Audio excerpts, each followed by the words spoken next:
guys, my name's Alana. Welcome back to my channel, Mental Health with Alana. If you're new here, please click that red subscribe button and give me a thumbs up. You can also check out my Instagram, which is right here on the screen. I have two Instagram accounts. I have a mental health account and I just have a regular account, and I'll leave the pictures up here for you to see. So for today's video, I'm going to be talking about how I got diagnosed with schizoaffective disorder. So to explain how I got diagnosed, I have to go back until 2018. So basically a background of me, I have multiple mental illnesses, but I've been struggling with specifically symptoms of schizoaffective disorder for years. So when I was about 18, I started getting hallucinations. Now, when I was getting hallucinations, it would only be when I was manic or hypomanic, and it wasn't occurring without mania or hypomania being present. It wasn't all the time, and I was only getting hallucinations sometimes, and I had a couple of delusions, but they weren't anything major. I got diagnosed with bipolar in 2019, and I got diagnosed with bipolar type 2. Although looking back, I think I had more of type 1 because I started experiencing hallucinations and delusions while I was manic. After that, basically as the years went on, I started experiencing symptoms of schizophrenia more often, and they would occur when I wasn't having an episode. I lived with bipolar type 2 for a long time, and last year in about July or August, I started having what I would call a psychotic episode. I started hallucinating 24/7, really, really badly, multiple voices, tactile, visual hallucinations, and even olfactory hallucinations.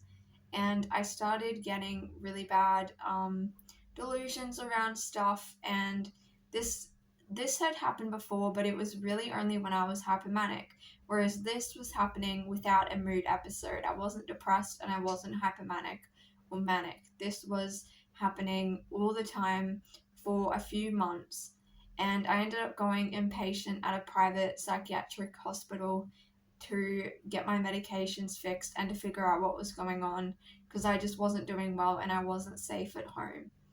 So after getting a second opinion, I saw my psychiatrist that I normally see, and then I saw another psychiatrist at the same clinic, and they decided that I had schizoaffective disorder. So the reason why they decided I had schizoaffective disorder, bipolar type, was because I was experiencing psychotic symptoms outside of a mood episode, and this had been going on for months. So that's how I got diagnosed with schizoaffective disorder. Currently now, for the bipolar part, I'm pretty stable.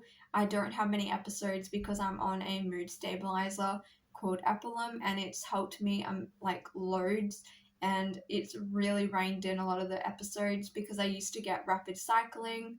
While I was in hospital, I was having a mixed episode, so I was having symptoms of hypomania and symptoms of depression at the same time. So this is also called dysphoric mania, I think.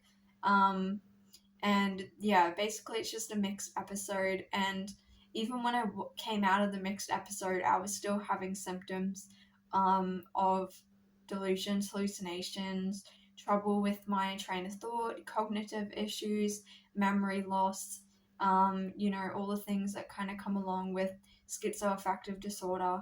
But yeah, that was how I was diagnosed. I was diagnosed in hospital, and I had a second opinion who also agreed that my diagnosis needed to be changed to schizoaffective disorder. And I only got diagnosed with schizoaffective disorder last year, and previous to that I was diagnosed with bipolar type 2. So yeah, I have the bipolar type of schizoaffective disorder. Other people can have schizoaffective disorder but only with depression. For me it's bipolar, so I still have hypomanic, manic, and depressive episodes, but like I was saying, because I'm on Epilum, which is a mood stabilizer. It's really helped me, and I don't experience frequent episodes. I maybe have 2 a year, which is pretty good. I recently had a hypomanic episode. I had a depressive episode after that in this year, but so far in this year, that's the only thing that I've experienced. And last year I had a mixed episode for the first time in August, I think, or I think I started experiencing symptoms that were really disabling in July, and they slowly got worse and worse. And then by the time I got to, I think, November, I was put in hospital. And from November, I think it's a bit blurry, but I think it was from November to January or February, I had a mixed episode and was being treated for schizoaffective disorder. So yeah, that was how I was diagnosed. I hope that that was helpful for you guys. If you have schizophrenia, schizoaffective disorder, bipolar, please comment down below what your experiences were, how you got diagnosed, or when you got diagnosed. Thank you so much for watching, and thanks for supporting my channel. If you also want to check out my sensory boxes that I make, I have the link down below in my link tree. I ship nationally and internationally, so if you want to purchase a sensory box, you can do that by going to my website, which is linked in the link tree, or you can go to www.careboxesbyalana.com. And my website also has mental health resources such as apps you can use, crisis lines for different countries, and each box comes with a card that has crisis numbers on it as well. For Australia, and then I also have a link for every other country, what the crisis numbers are. So thank you so much for watching my video, and I'll see you in my next one.